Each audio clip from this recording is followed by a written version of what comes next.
আমরা তো সবাই জানি তারেক রহমানের বাড়ি সিলেট পড়ছে, বাট সিলেটের কোন জায়গার মাঝে পড়ছে আর দেখতে কতটুকু সুন্দর এখান তো আর কেউ জানি না। আজকে ভিডিওর মাঝে আমি আপনারা দেখাই তারেক রহমানের বাড়ি আরও জায়গার সৌন্দর্য আর সবচেয়ে ইন্টারেস্টিং বিষয় এই জায়গার মাঝে আপনারা সবাই গিয়ে ঘুরিয়ে আইতে পারবা।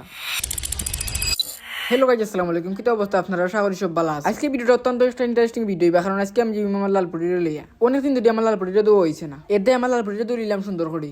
দোয়ার পরে লালপুরিরে নিয়ে আর ওই দৌড় আলাম হুকাইবার লাগি। পরের জায়গায় ঢুকে ফুটিয়া রেডি হয়ে গেলাম যাইবার লাগি। লালপুরিরে লইয়া রুয়ানা দিলাম। আজকে আমার লগে আছেন সাই আর একটাই লগে আমরা এলাকার মসজিদটা তাতে মাশাআল্লাহ অনেক সুন্দর লাগে। যাওয়ার সময় মসজিদের খান দেবা দিয়েও যাইলাম, এই কারণে ভিডিওটা করলাম। আজকে আমি যে জায়গার মাঝে যাইলাম এই জায়গাটা কোন জায়গার মাঝে পড়ছে আর কি লেখান যাওয়া লাগে সম্পূর্ণ ভিডিওটা দেখলে আপনারা আমরা লেখান যেতে পারবা। উঠে গেলাম গিয়া মেইন রোডও। আমরা এখন কাছে গিয়া শহর বাজার ওই জায়গাটার মাঝে আমরা যাইলাম। সামনে সাইকেল চালাইরা সাইডে ইবাদি সাইডের কোনো জামও নাই। সামনে রাস্তা যে পরিমাণ ডাউন সাইড দিয়ে হইলাম তুমি জাম ছাড়া ইবাদি নামিও। তবে তাই না আমার কথা রাজি না, তাই জাম ছাড়া হয়ে গেলাম নিজের রাস্তা বাদি তানোর জাম হইল গিয়া ফাও দিয়েও তাই জাম ধরে সাইডে ডাউন নামিয়া ফুরা জুসো যে পরিমাণ তাই সিবিটে সাইকেল চালাইরা। আমার জাম থাকা সত্ত্বেও আমি এই পরিমাণ সাইকেল চালাইতাম পারলাম। আর তো তাহলে লিগেন্ড পার্ক যেটারে আমরা আবার অনেকেই ঠাকুর বাড়ি নামে চিনি। কয়েকদিন আগে কেন একটা অভিযান হওয়ার পরে ওখানকে একটা বন্ধ আছে, তবে তারা দেখলাম যে রং কররা হয়তো হইতে পারে একটা আবার নতুন ভাবে চালু হইব। ওখানকে আমরা যেটা সম্ভব সুন্দর একটা রাস্তা বাদি, রাস্তাটা দেখতে অনেক সুন্দর লাগছে আমার কাছে। আমারই বাদি সাইকেল চালাইতে গরম লাগ গেছে। জ্যাকেট খুলে সাইকেলের সামনে রাখি ওখানকে সাইকেল চালিয়ে যাইলাম। আর আমরা প্রায় খান দেখা চাই হচ্ছি। ওখান কইতে পারেন যে ভাই কোন জায়গার মাঝে আইলা।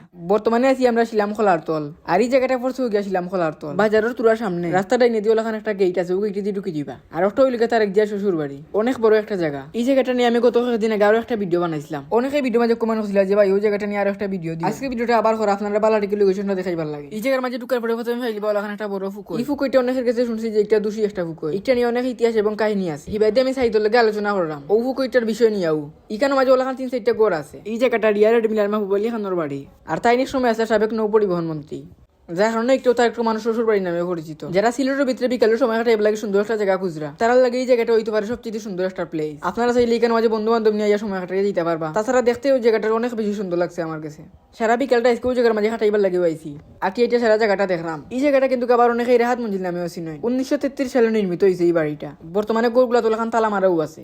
এই জায়গার চারিপাশের প্রকৃতি দেখতে অনেক বেশি সুন্দর লাগে দেখতে। চারিপাশে যেদিকেই দেখাইবা শুধু সবুজ আর গাছ দেখতে পারবা। এক বাইতে আমার লালপুরে রাখছি আর সাইডের সাইকেলও রাখছি। সাইকেল নিয়ে আমরা এখন অন্য পাশে দেখবার লাগে। অনেক বছর পুরানা গাছগুলো এখানে আছে সব। তারপরে রাহাত মঞ্জিলটা দেখতে অনেক বেশি সুন্দর লাগছে আমার কাছে। তো রাহাত মঞ্জিল নিয়ে আজকে ভিডিওটা আমার তখন পর্যন্ত আসিল। নিয়মিত ট্রাভেল ব্লগ কিংবা নতুন নতুন জায়গা নিয়ে ভিডিও দেখতে চাইলে আমার ইউটিউব চ্যানেল সাবস্ক্রাইব করে রাখতে পারো। ইউটিউব চ্যানেলের লিঙ্ক কমেন্ট বক্সে দিয়া রাখবো। ভিডিও ভালো লাগে তাহলে অবশ্যই ভিডিও মাঝে লাইক এবং কমেন্ট করবা। সবাই আসসালামু আলাইকুম।